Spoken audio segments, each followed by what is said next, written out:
Obesity is a growing threat for public health.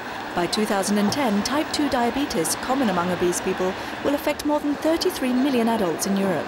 This disease costs 15 billion euros a year in treatment in the European Union. Obesity also affects health in other ways. Being obese is really about a triad of diseases. There's obesity itself, there's type 2 diabetes, and also cardiovascular disease.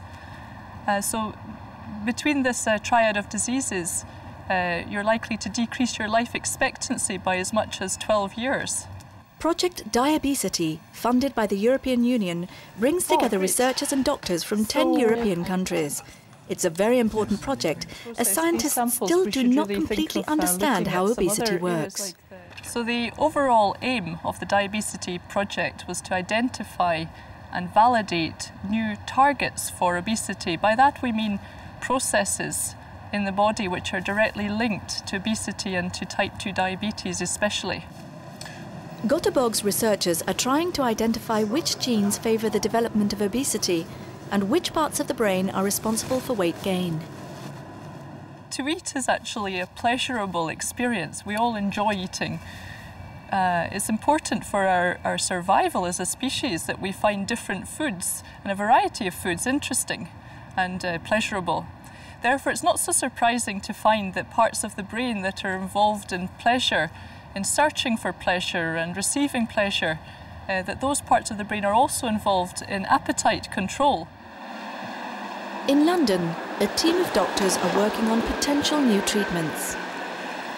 Presently, the only reliable treatment for obesity is stomach surgery, a high-risk intervention.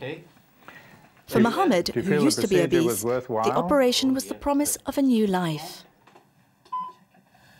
And I couldn't move. I could not really wash myself properly. I had a big burden on my family because they had to move me around sometimes. I couldn't simply walk. And I had to go through this operation because I